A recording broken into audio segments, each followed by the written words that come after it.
Greetings, YouTube. It's been a couple of weeks since the last update.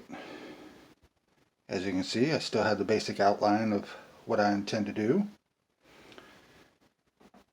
as well as the positioning of the Dragon's Den, and I've been putting some effort into a gatehouse. Yes, it is the biggest gatehouse I have made so far. Well, I'm not done making it, but as you can see, it's a basic start. Recently acquired a couple portcullises from the Ranker Pet set. Those will work nicely for the size of doors that I'm going to be using. Let's move all the other stuff away here for a moment, including the Dragon Den, and focus on this entrance. Everything will be modular for easy movement. Of course, some things not quite done. It's a work in progress, of course. As you can see, I've put a good deal of effort into making this completely modular.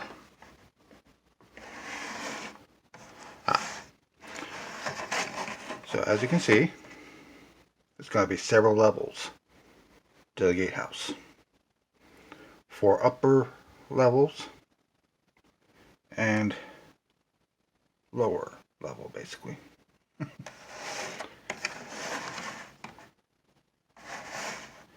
Just kind of a rough outline. Recently picked up some orders from Bricklink to make these upper levels of the front of it possible.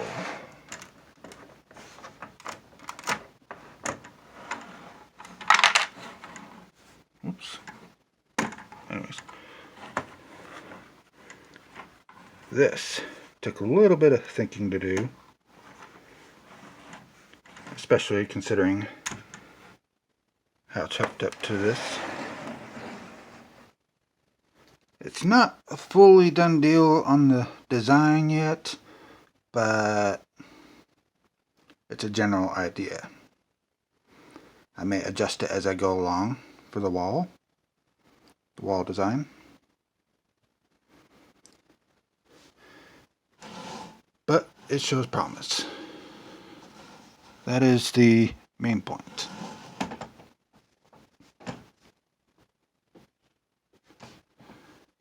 So you can see the pins that connect the sections, recording with a camera, with a cell phone, so I can't exactly use 2 hands to put the whole works together all that easily. Eventually I'll get a better camera. But for the time being,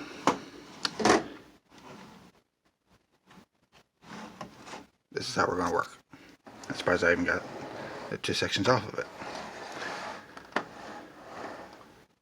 But here are the front doors. 2 portcullises will be in place. The same trap method as my previous gatehouse.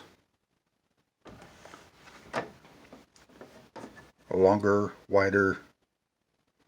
I actually made the drawbridge longer than the picture I posted on Patreon. It was kind of a last minute thing. Partly due to necessity. I needed these guide rails to be away from the front. Otherwise, it would not go up very far once the doors are closed.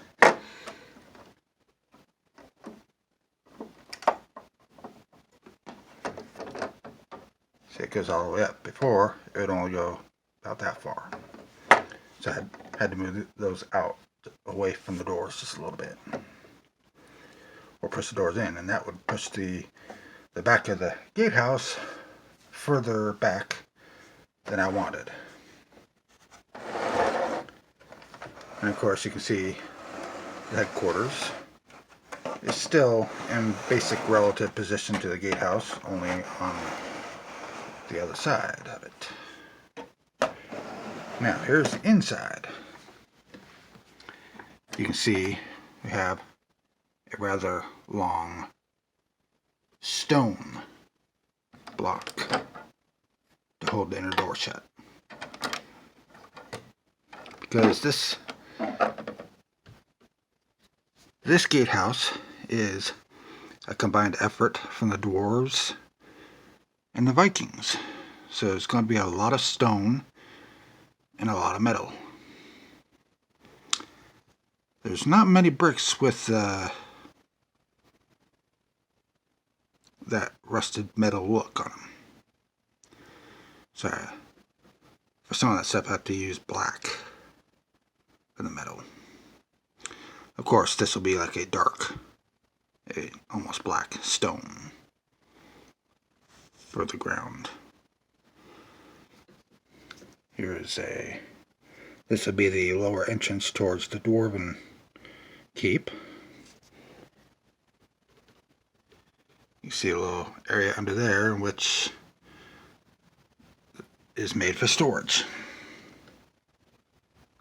Can't see it too well, it's not very well lit, but yeah, there's some underground storage down there that the dwarves will use.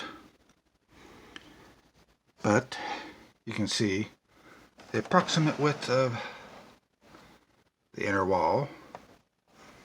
It'll go straight up to the very end, up to the dwarven keep, which will be the side of a mountain. This is a very big endeavor that I've started.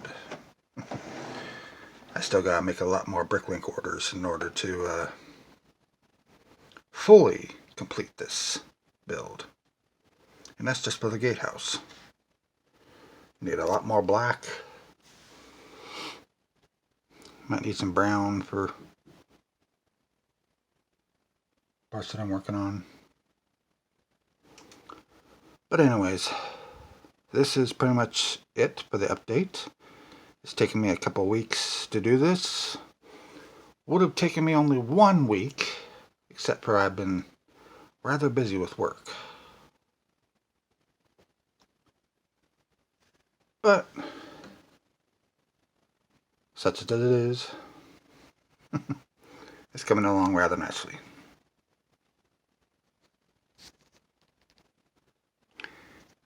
And there, with the towers back on,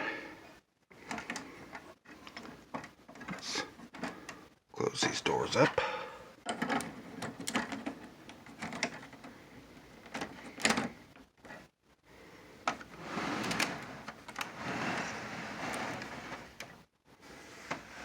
Nice flowing side of the building. Very nicely done. And here's the front.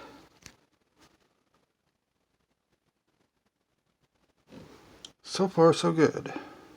It's coming along rather nicely. I've not seen too many gatehouses in quite this large a size. Very few. And yes, I will be making an interior for the gatehouse. I always try to make interiors for everything.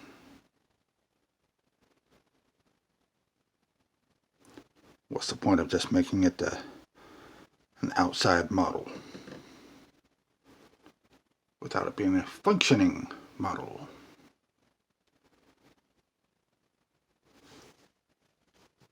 And of course, studs visible.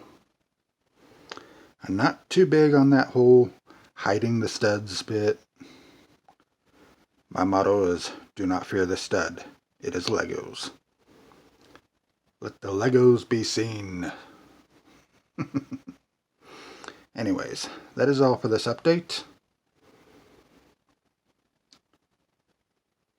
I'll be back in another week or two.